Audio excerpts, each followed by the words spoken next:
Welcome to the show, everybody, and it is Wex Appeal, Barbells, Beats, and Buffoonery, episode number 8. Thank you for being here with us today. Before we begin, I want to talk to you about Duke Cannon, and their purpose is simple: to make superior quality grooming goods that meet the high standards of hardworking men and women. Women can use this product as well.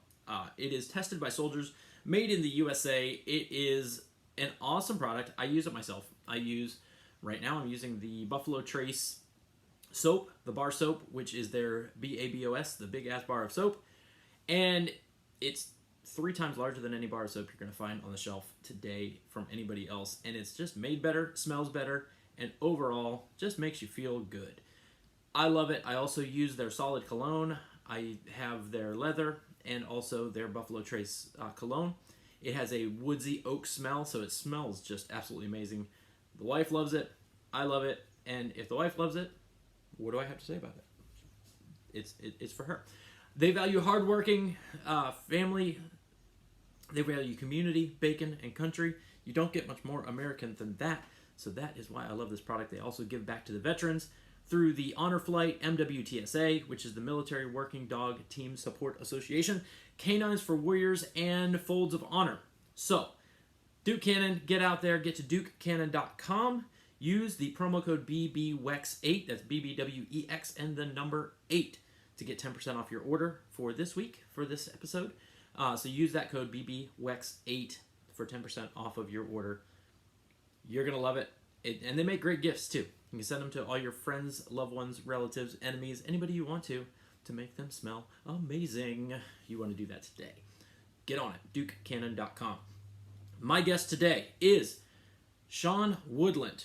He is one half of the Talking Elite Fitness voice, and he is admittedly, undoubtedly, the voice of CrossFit.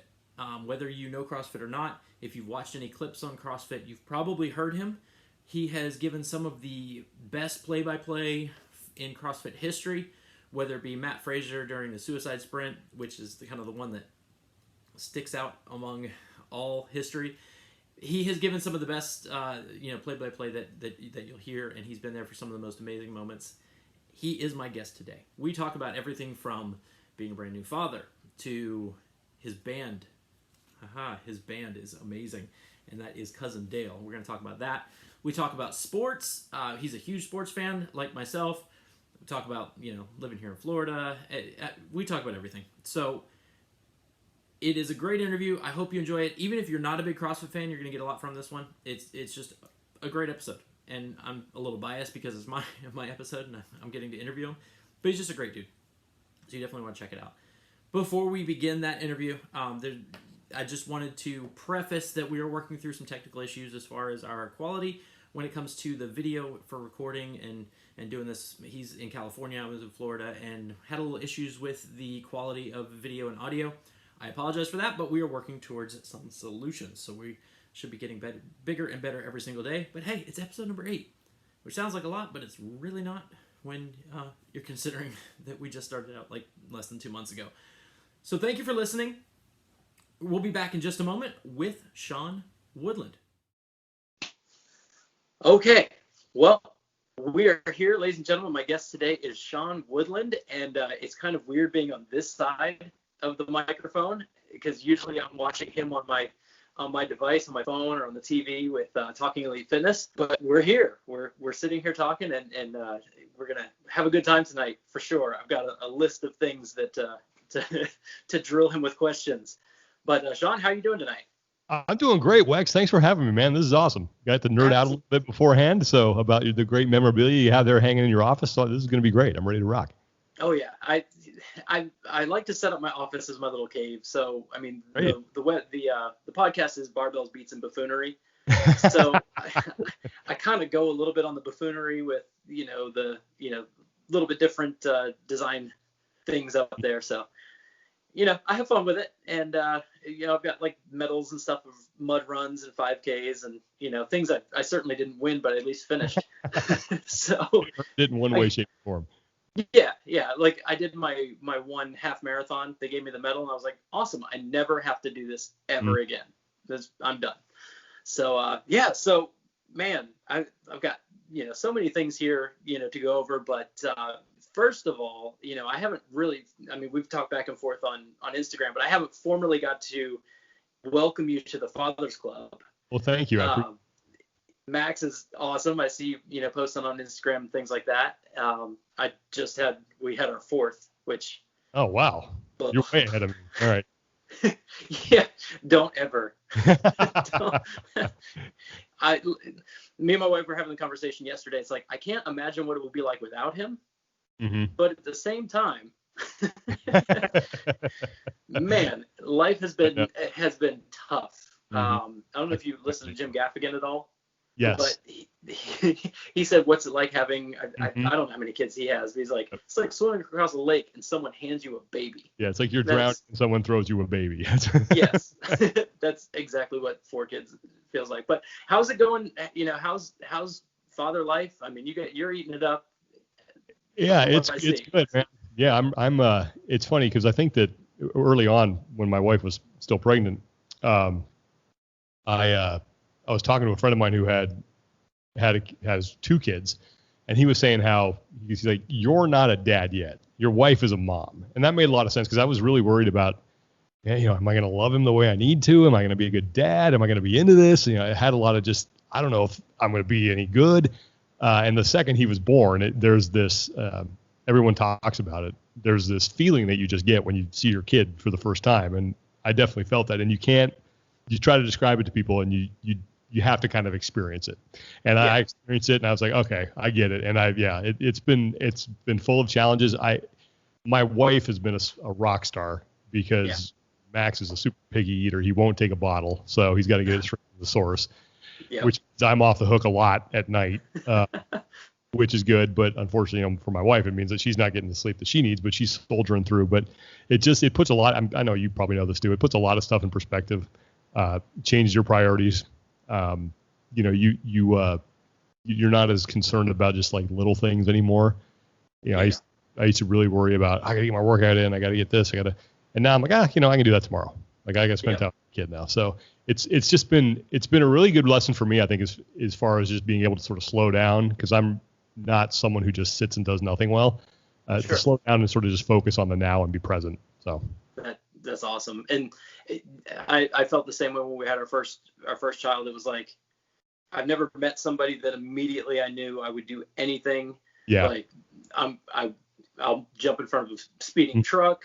I will fight off whoever I need to fight off. Like, we will, go to the mattresses for it. Like this changes everyththing. And that was all within 30 seconds. Like as soon as they put the baby in her arms and I looked at both of them, I'm like, yep, life is, I say life is over, but beginning. This portion and this whole new world is opened up. So it's been incredible. My wife, she is nursing as well with the baby, and she'll look at me and she's like, you and your worthless nipples. Yes, exactly. I cannot sustain another life with my body. I can't do it. No, I'm sitting there sleeping, getting my, I get anywhere from 6 to 8 hours of sleep.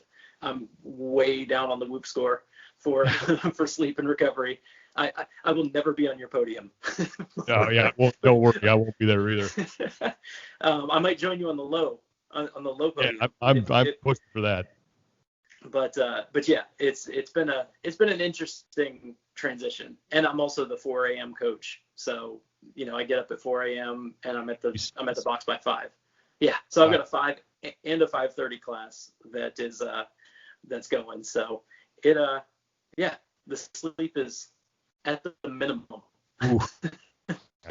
God bless you, sir. But so. Yeah, and you as well. So I gotta go back, and because I have, I actually had people, like, when I told them I was interviewing you, they're like, oh, ask this. Okay. So people want to know. So how did you first find? Oh, okay. So I was living. Yeah, we're going back. Jacksonville, Florida. It was 2007, and I was working at WJXT TV. Which is at the time they were independent. So they used to be a CBS affiliate. Now they're independent. And in the sports department, there was me, there was the sports director, and then there were two other guys who were photographers / producers. And one of the photographers / producers was a guy by the name of Matt Kingston, and his wife was a personal trainer, and she was training people out of a gym really close to where I worked. And she had just started incorporating CrossFit into her training. She wasn't certified. It wasn't a CrossFit gym, but she was using a lot of the movements, a lot of the principles. And I had been, I've been working out basically my whole life since, I don't know, like junior high, doing the same stuff that everybody else did, going to the Globo gym, and Monday is chest day, and Tuesdays back and buys, and Wednesdays shoulders and triceps, and Thursdays leg day. So you skip that and do something else. Then Yeah. And then I played some hockey, and that was it. And I wasn't really seeing any results. And this guy Matt that I worked with was telling me about this thing CrossFit. I go, well, what is that? And he says, you go to a website and they have a workout, and you just do that workout, and it's really cool. Like, they have kettlebells and all this different stuff. And I go, all right. I mean, I guess I'll check that out. And so I think I went to the website and looked at it, and just nothing, it didn't really jump out at me. I just went, well, that doesn't look like a whole lot. Why would I want to try that? You're used to like the 5 sets of right. I mean, it was 5 like sets 10 section on the website. I go, well, that's not going to get me in shape. So eventually I don't know. I just had this. I said, you know what? I got to try it. I'm just going to try it because, again, I was just stuck on this rut. And I remember I went in, and she, basically level 1 stuff and again, she hadn't taken the level 1, but this is how you squat. This is how stuff like that. And I realized, man, I don't know any of this stuff. I'm doing this all wrong. And kind of worked with me on doing a kipping pull up a little bit. And my gymnastic skills were terrible. I had none of that. My body control was awful. I was just all power, and that was about it. And she said, so I got like a really bad kipping pull up down, enough to do it. And she said, all right, we're just going to do 10 rounds of Cindy for time. That's my first workout. I go, what's Cindy? Okay, it's 5 push-ups or 5 pull-ups, 10 push-ups, 15 squats. Okay, cool. I can do that. 10 rounds just for time, not a 20-minute AMRAP. And I almost died. Like, it was, I was hooked from there, because I realized, man, if that's something that simple can dose me up that well, I'm in. I want to learn all this stuff. And so I think like everybody who kind of had, where they go, this is it. I was just addicted from there. I wanted to learn everything I can. I was watching all the this was back in 2007. So this was before the games happened. Yeah. Right before they happened, a couple months. And so there was some videos online, but everything I could find, I was looking at, just trying to figure out how to do stuff. And that was it. But I didn't go to my first affiliate, I think, till like a year or so later, because there was one in Jacksonville. It was virtual. That was CrossFit East, which I think was like the 2nd or 3rd in the country. Okay. And then all of a sudden they started springing up. And so I went to my first affiliate, I think like a year later. And that was CrossFit Jacks. That was out in Jacksonville Beach. That used to be, like, it was in a terrible part of the neighborhood. Chris Russell ran the place. Really good dude. They've since moved and have a great facility. Yeah, so I went there a couple of times, and then kind of just started doing it on my own in the Globo gym with a friend of mine who was a cop. And people would look at us kind of weird all the time because of what we were doing. And and then from there I found another affiliate. I finally joined an affiliate that was like across the street from my TV station. So I joined that place that was called Crucible CrossFit. Worked out there. I think they're still there. I think I know those guys. I think, they're in the same sort of locale, but a different building. Yeah. Well, I'm in Ocala. So okay. I'm 2 hours from Jax. So all right. Pretty straight shot now. Yeah. They actually fixed 301. So yeah, they fixed 301, so it is actually a straight shot. So going around through all the back roads and all that. So yeah. I was actually in Jacksonville a couple of weeks ago.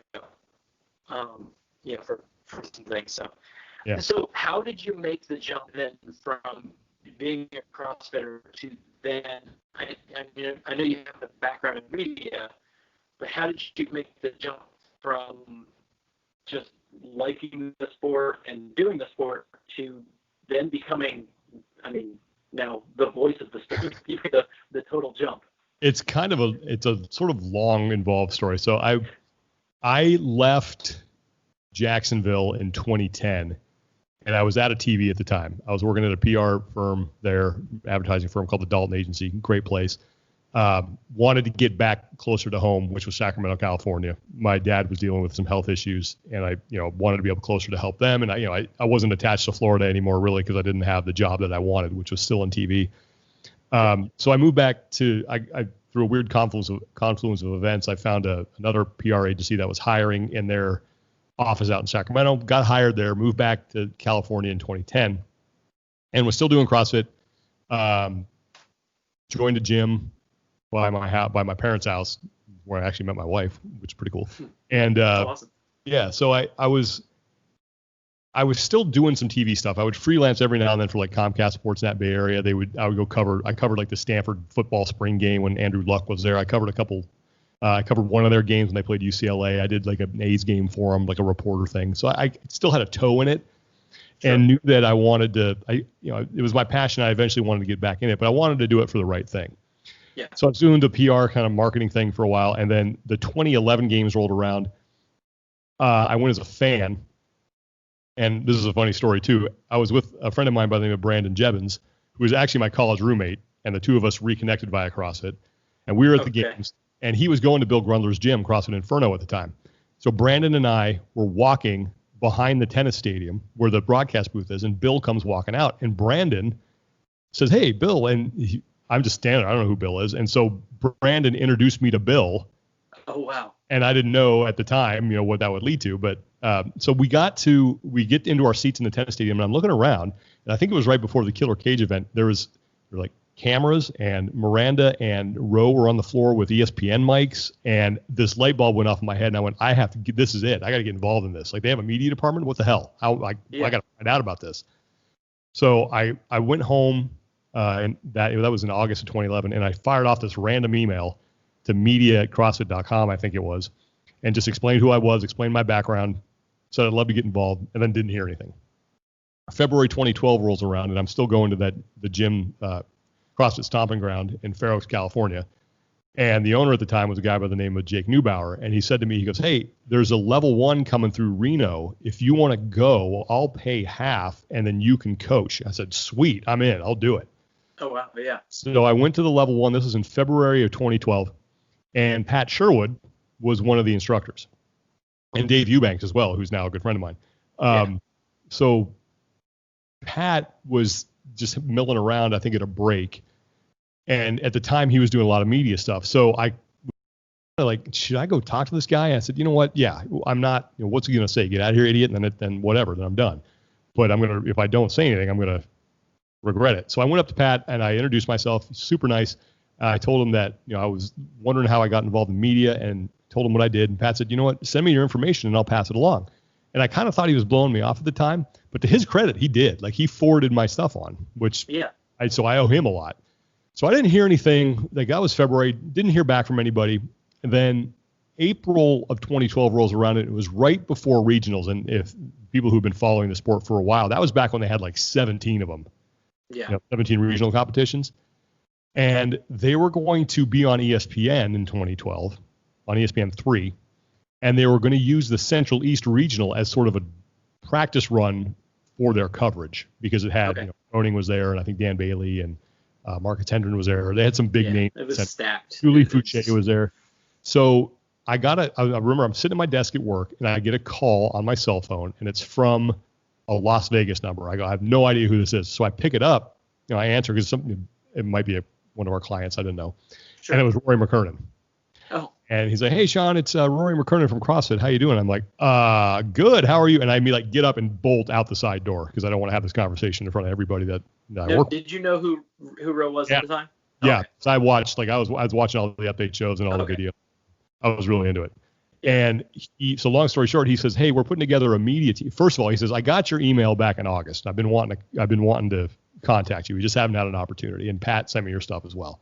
He goes, "So we're putting together a broadcast team to go and cover the Central East Regional, and we'd like to know if you're interested." And so I was trying to think of a word faster than yes. And I went, "Absolutely."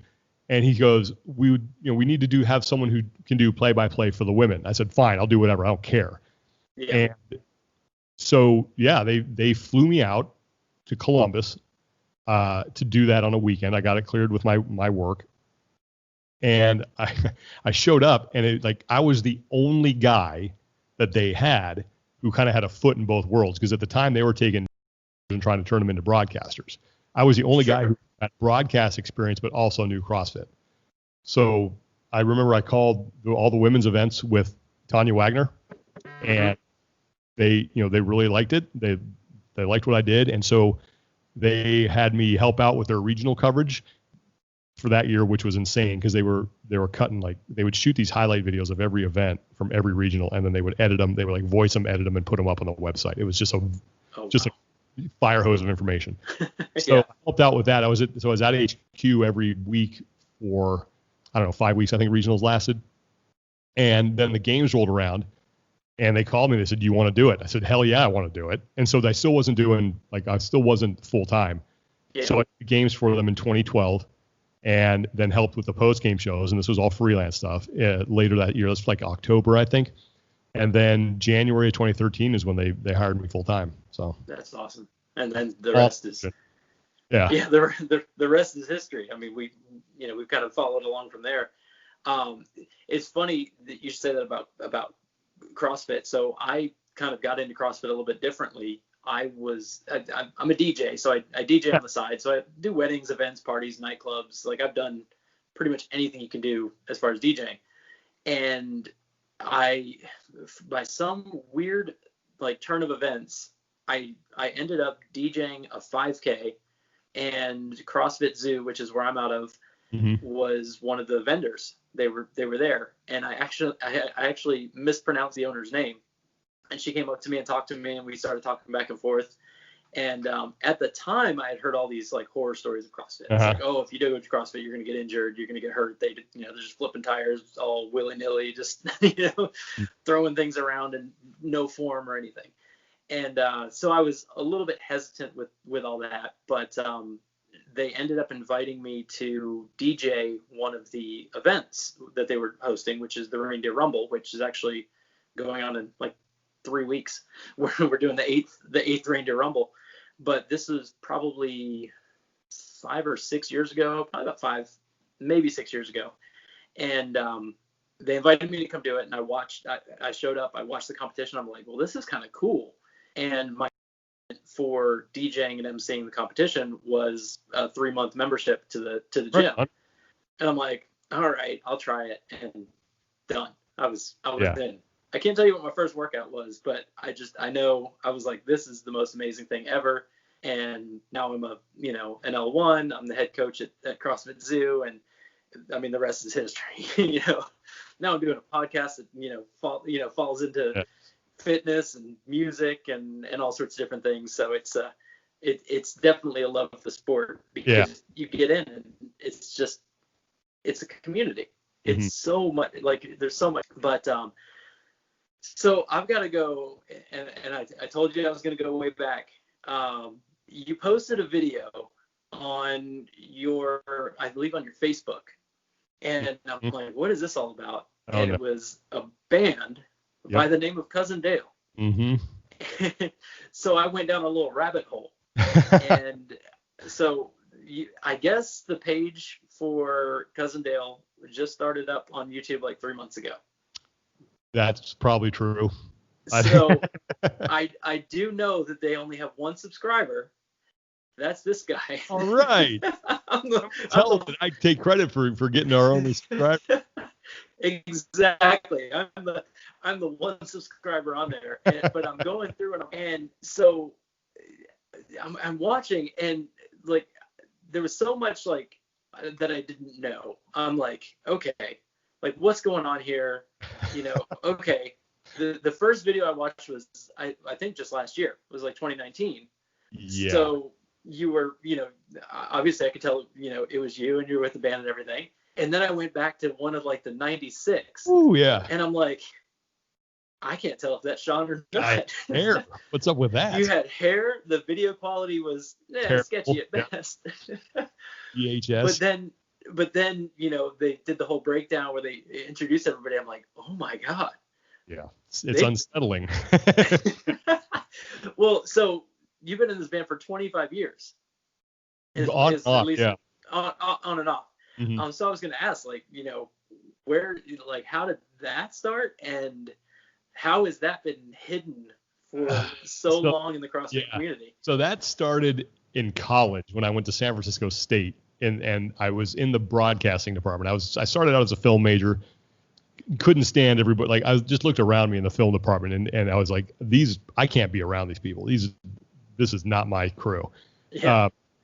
So I found that they had a sportscasting class there, and it was like, awesome. And I was still thinking like behind the camera stuff, because at the time I was a big fan of NFL films and everything that they did. And I wanted to like make movies and stuff. So I got into the sportscasting class, and that's where I met Brian and Mike. And Brian is the lead singer. Mike wasn't at the time, but is now the other guitar player. Okay. And we were talking. I don't know. They found out I played bass, and like Brian goes, "You play bass?" I go, "Yeah." He's like, "You want to be in a band?" I'm like, "Well, what do you guys play?" He's like, "It doesn't matter. You're in." I go, "Well, what do you play?" He goes, "Well, we're kind of like punk rock, but you're in." I go, "Well, why don't I come by and practice?" He goes, "Doesn't matter. We need." And they didn't have a bass player, so they gave me like. And at the time, Green Day was really big, and Brian was a huge Green Day fan. So if the stuff that he did early on it was like all just Green Day ripoffs, all of it. Yeah. And we played, and that's fine, because that's what you do when you first start. You just play what you know, and it sounds like who knows you. So yeah, that was like 94, 95 that we started. And we just played like some local gigs in bars in San Francisco and stuff, and it was fun. And then I left California in 97 when I got my first TV job in Montana. So I didn't play. I hadn't been with them. And then a couple of times I'd go back and visit. I think like in 2006 or 7, I went back and visited and played a little bit with them. And then 2012, I recorded some stuff. It was like the first stuff I'd recorded with them in forever. Yeah. And that was a lot of fun. And then we played in Pacifica, which is like right up the road from San Jose. We played there in a bar in 2018. And then we played last year. And then like we'll get together like maybe once a year. And now obviously with everything going on with COVID, it's been a little bit impossible. But they still, Brian and Mike will still throw new songs our way and be like, "Hey, what do you guys think about this?" And we are planning on getting together and recording something. But it's a labor of love. We enjoy doing it. We have friends and family who come and watch us, and we have a good time. But it's I miss playing music, because it's just like it's something that's totally outside of what I do for a living, kind of. Yeah. And I've always been a fan of music, and I was in like a metal band in high school, and with my brother and my brother, a guy I played hockey with, and guys on my football team. But I've always enjoyed it, and now like I'm at the age where I'll play anything. I don't care. Like, doesn't matter. So that's how it's funny. I went down like I said. I was just listening to kind of. I listened to both. I don't know how many albums there are. There, I don't know. Let's see. Because Spotify's got 5 or 6, maybe 7, but a lot of them are just like 5 or 6 songs. And look, there are a couple songs that had they been produced really well, and had we changed a few things, like I think had some legs. Yeah. But it like now it's just a labor of love. We try to play stuff that we like, and I think that's when you really do your best stuff, is when you just realize that I don't need to, as long as I like it and the people I'm with like it, it's going to be good. Let's stop not like somebody else. But with that being said, I will still steal things I hear from other songs all the time. So. Well, I have the bass up here. I play very little, and we're talking like very, very little. I played for a little bit when I was in high school, and I kind of pick it up every once in a while and kind of play around on it, but nothing that's any form of skill whatsoever. I can just like pick out some notes and things like that and play around. But when I saw it was a punk band, I'm like, okay, punk, it's usually like 2-3 notes, just repeated in different sequences, back and forth. But then I watched, and I was like, Sean can play. Like he actually has some riffs that he's throwing down and jumping all over. And yeah, I try not to hurt myself in my older age. We don't move around as much as we used to, but it's fun. Like, it's just I wish I had taken lessons. I haven't taken a lesson in my life. Just learn stuff from friends, and you learn by playing other. You put on like a CD of a band and you learn a song and you play it, and that's kind of what I've been doing. And as you do that, you pick up stuff like, ooh, that would work in this song, or that's a good little fill that I can steal, and then but then watch guys who are like really good at it, like Scott Shiflett from Face to Face and Matt Freeman from Rancid. Like those guys are unbelievable. Oh yeah. Man, you are musicians. Like they are musicians. Yeah. Musician. I'm just a hack who had a couple things I can do well, but then But I like it. Yeah, and like I started playing music and I'm like, I don't care who you are, you've got to smile when you hear punk music. Yeah, like it's just fun. It just puts a smile on your face. It's just it's fun. You just going crazy. Yeah, we think about Star Wars and fantasy football and field football, just stuff that we like. I was driving. I was actually driving. I think I was driving to like Crystal River or Inverness, so it was like 30, 45-minute drive. Got a good album in, one-way album in back, because if it's a punk album, it's no more than like 30 to 35 minutes with like 13, 14 songs. And man, I was jamming out. I absolutely I loved it. Well, thanks. And then of course took Cousin Dale and then put it in like a radio, and so they picked a whole bunch of other people with it, and I just kind of went on a whole punk a punk drive, and it was absolutely a blast. So I did. You're gonna hate me for this one because somebody's gonna go look it up. But I did find one of the videos where I'm pretty sure. Now again, the video quality was grainy, but you were jumping around in a kilt. Yes, that is a fact. I did that. We played. So there was a bar in. That was one of our best shows too. It was at a place called the Edinburgh Castle. It's in San Francisco, and I don't know if they have bands there anymore. But so in order to sort of get into the spirit of things, I put on a kilt, and it was like an imitation kilt. It wasn't like a real kilt, but I put on the kilt, and I'm in college. I think that looks cool. And now I look back on it, and I'm like, that was a dumb idea. But in honor of people like a pit, we'd never had that before. So that was the video I saw, apparently you guys were like premiering a new song. Yes. And like people were jumping on stage, and it looked like you're going to fight awesome. somebody. Yeah, it was really cool. It was fun. Mm-hmm. So then, as far as punk bands and metal bands and things like that, like where would you put like some of your top bands? Like, so I had two distinct stages. I didn't pre-warn you on like the top 5, so. No, I don't know. Pre-warn you on the top 5. So I had in high school is when I really went down the metal road, and I was big into Metallica. Loved Metallica. Slayer, Testament, Anthrax, Sepultura before Max Cavalera left. Who else? Who am I leaving off there? But those are the big ones. Then when I got into college and I met Brian and Mike, I sort of got more into punk. And for me, like right now, my favorites are Face to Face. I like Pulley a lot. They're one of my favorites. Dropkick Murphy. Who else? See, now I'm, let me go through my music. No Effects. I've got a soft spot for Dropkick Murphys. I like Blink-182, and I'll still listen to some of their older stuff. Who else? A band called Flatfoot 56. They're awesome. They're a lot like Dropkick Murphys. Goldfinger. Yeah. Did you happen to see during quarantine Goldfinger? Yeah. Where they were doing all their like cover songs and they were just like going back and forth, but all from like different locations. Yeah. They would record it all together. It was incredible. Cool. Yeah. Social really Distortion. Cool. They're another one. I just saw Pennywise. I got them all on there. So, but love that. But I'll still go back. Like I still listen to my metal stuff, and I still just depends what kind of mood I'm in. I love 80s music too, just like the old school 80s music. And I've got more into sort of like older hip hop, because when I was in high school in the 90s, like 80s and 90s, I didn't want, like, if you were a metal guy, you wanted nothing to do with that stuff. And now I kind of look back and go, man, I missed out on some good music. Yeah. My wife, she will put on, like, the kids are away. Or she'll leave the kids in the house and go out to the pool, and she'll hook up the Bluetooth speaker and throw on 90s hip hop, and she's like, kids, stay inside, you're not allowed to listen to this. And she will just go full on gangster rap, like Warren G, Nate Dogg, Regulators, Tupac, Biggie. I mean, she's like all in and just having the best time in the world, just jamming out to her old school hip hop. But in the gym, we started doing that. So we kind of jump back and forth between what we listen to in the mornings. You know, the 5:30 a.m. crew is a special breed. And so like one of our athletes wanted a 90s mix. So I put this 90s mix in, and you go from, like, actually this morning was Regulators. Nice. And they, you know, just they're going to it, and then it jumps to like Spice Girls.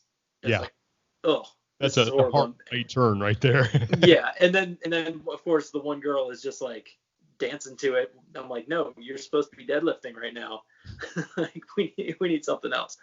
But we'll put on, one of my favorite mixes is actually a radio off of Rolling Stones. Painted Black is like one of my favorite Rolling Stones songs of all time. And so I put that radio station on. It just gives all the classics. It's not Valhalla. The one from Ragnarok, Van Halen, Come from the Land of the Ice and Snow. Oh, that's Led Zeppelin. That's the Immigrant. Yeah, Led Zeppelin. What's it? Which one is it? Immigrant Song. Immigrant Song. That's right. I can never remember the name of it. That's a great one. Yeah, I can never remember the great name version of it too. That was in Girl with the Dragon Tattoo. Have you heard that version? Who did it? Trent Reznor from Nine Inch Nails. Oh, I'll have to go listen to it. Good. Definitely check it out. Yeah. Yeah. So we'll put on that mix and just jam out and have a good time. So yeah, I'm a fan of pretty much everything, you know, when it comes to music, and I'll be all over the place, you know, playing it. So it's awesome. And so you have a very like diverse background. So you go from the metal, you go to the punk, and then of course you've got all the self-proclaimed nerd with Star Wars. So now, no spoilers on episode 3 because I haven't watched it yet, but The Mandalorian, I've gotten through the first 2 episodes. The third one's the best so far. Okay. So that will be on deck. But my wife got mad at me because I watched it without her. Oh, no. Oh, yeah. So then she's like, you can't do that. We have to go back and watch, you know, the first 2 episodes and then watch the third one together. So I'm waiting on her to catch up. She saw the second one, so now we can both watch the third one. But we had her surprise birthday party this weekend, so we had to, you know, kind of shift what we were doing.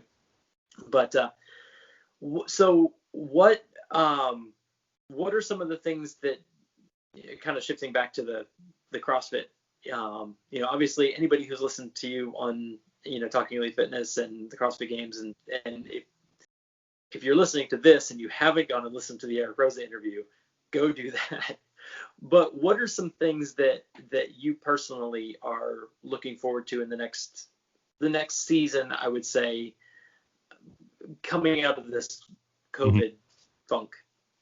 Yeah, I think for me, first of all, it's really nice to have somebody in charge who is not only a fan of the sport, but wants to grow it and understands why media and why a professional level of media is important. So that's, first of all, that's one thing I can't wait to see in action. But I think it'll be good for the community to have the way it was back in 20, before everything went wrong, when you had a season structure that everybody could follow relatively easily. You could explain it to someone who didn't know a whole lot about it pretty simply. I think you have that with a few things that have been added here and there to make it a little more interesting and maybe give athletes another chance to, more than just one chance to qualify for the game.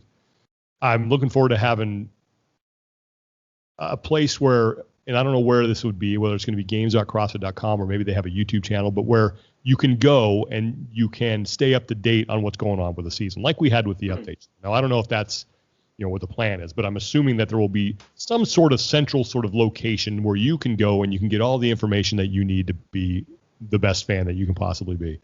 Yeah. I'm looking forward to seeing what they, how they support the sanction events that are going to be part of whatever the qualification process is with media, what that looks like, how CBS or a network is going to be involved, because I think that it has the potential to, we have the potential the sport has the potential now to be on a major broadcast outlet for not just like snippets of the year, not just 2 hours during the games, but maybe some during the Open, some during, the qualification or regionals, for lack of a better term, and then a lot during the games. Because I know that was the interest at the end of 2018. Because if you go back to 2018, we had regionals that we had preview shows that were on CBS Sports Network. We had I remember that. Atlantic Regional was live on CBS Sports Network and CBS, and so were the games, and they wanted more. So I'm hoping we get back to that. So I am just really looking forward to seeing how this plays out,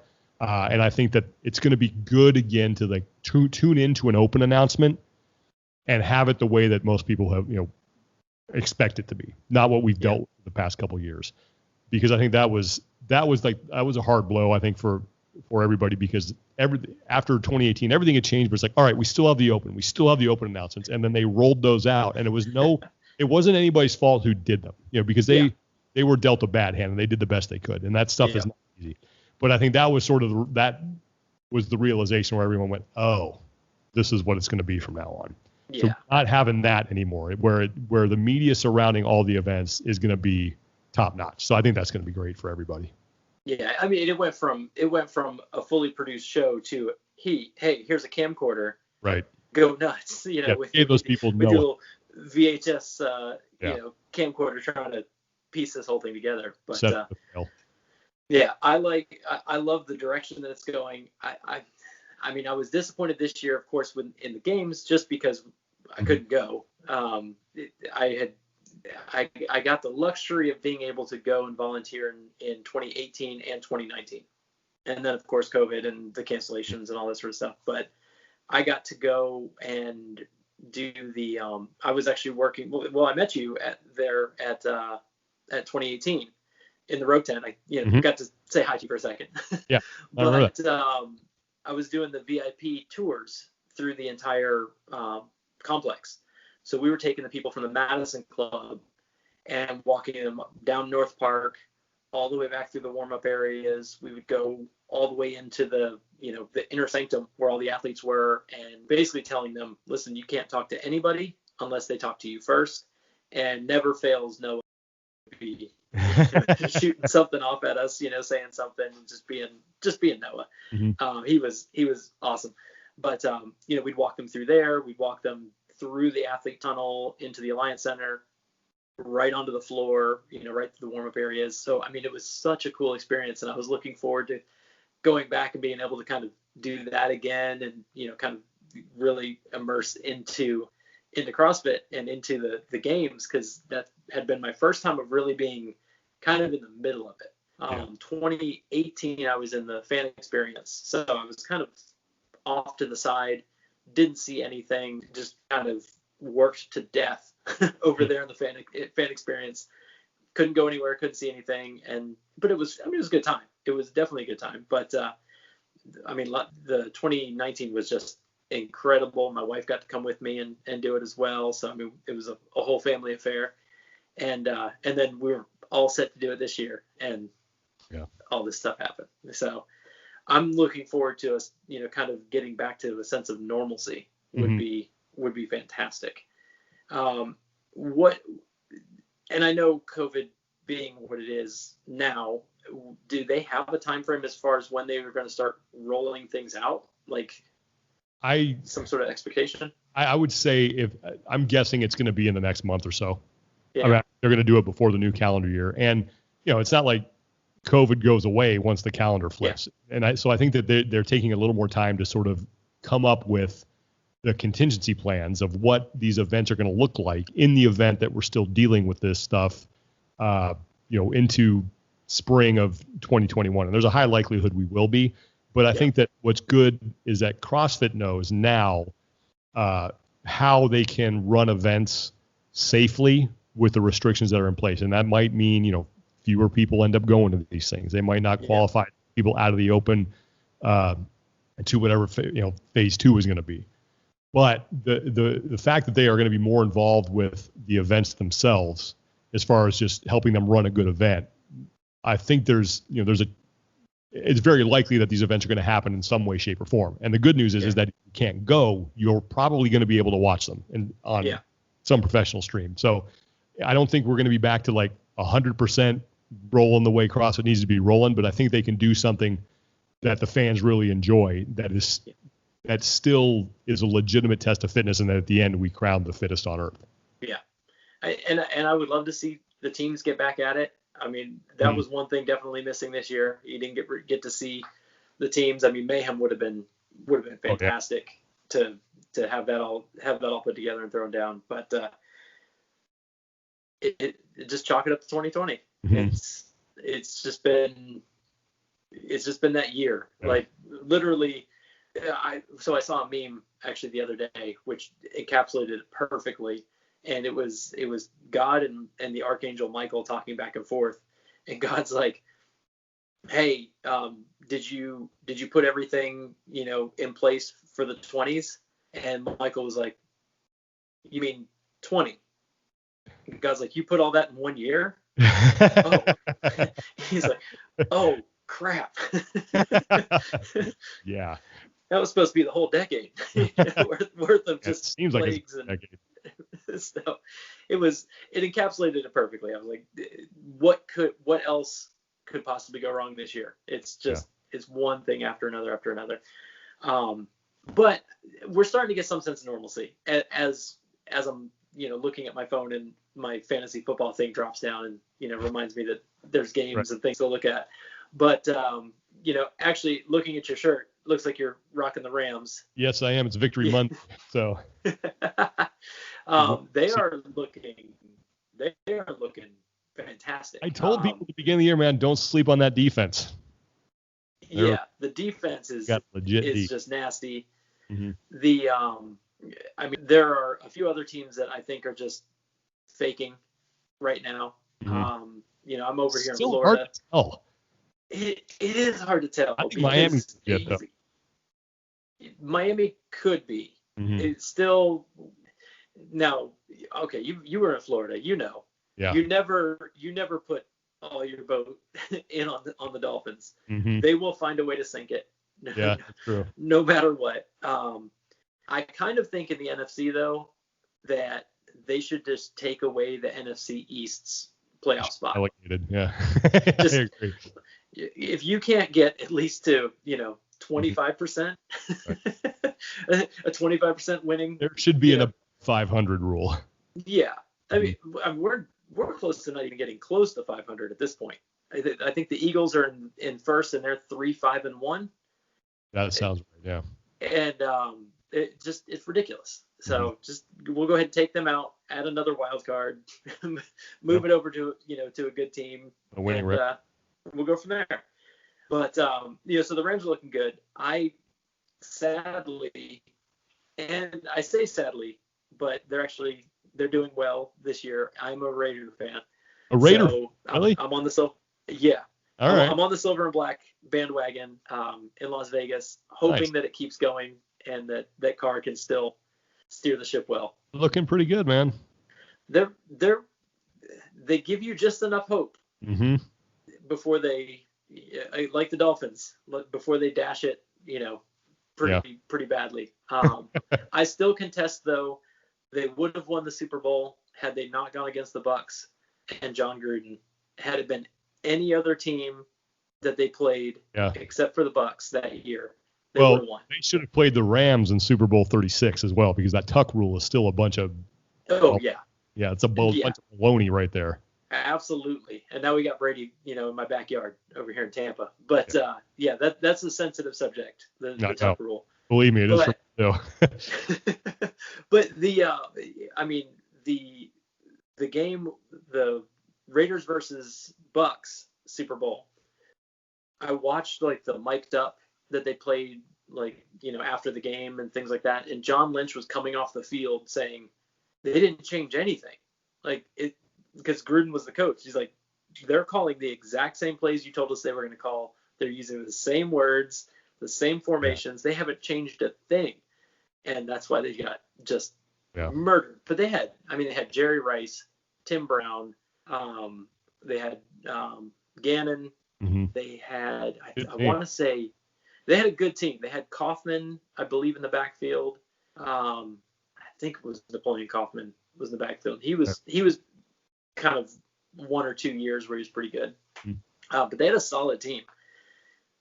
But it is what it is. And then they lost miserably I know. since then. But yeah, you got the better deal of the LA teams. Left, came back. I'm so glad they're back. And I hate I hate the fact that a fan base had to lose their team. I really do, because I went and saw some games in St. Louis, and I was there when they won the Super Bowl in 2000, and I was there when they lost it in 2002. But I'm so glad they're home. So yeah, they belong. Well, I'm actually a fan from the original LA Raiders.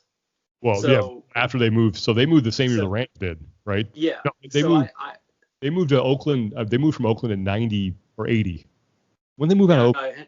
It had to have been the 80s, because it was 88 when I started following them, right. And they were in LA. Yeah. And the whole so everybody asked me, like, why are you a Raider fan? Look that up. Being from Florida, they're like, why are you a Raider fan? And my dad actually trained thoroughbred racehorses. So he was a horse trainer, and he had an owner who was in Chicago, big, rich owner, and his daughter was dating at the time Scott Davis, who was a defensive lineman for the Raiders.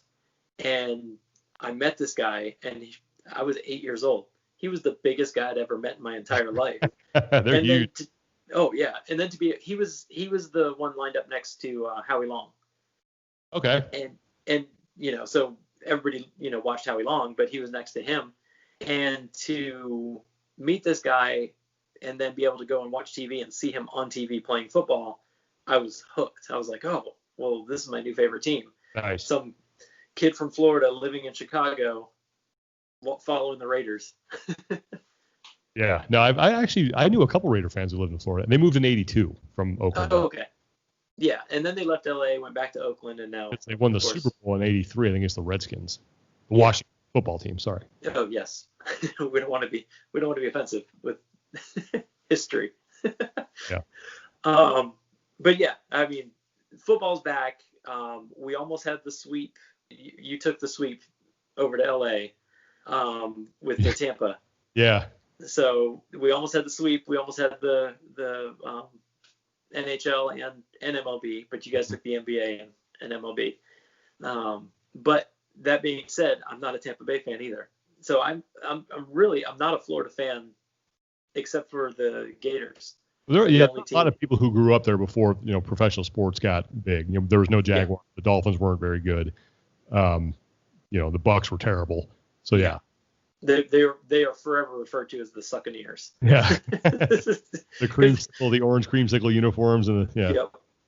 And but I grew up. My mother's side of the family is from Boston.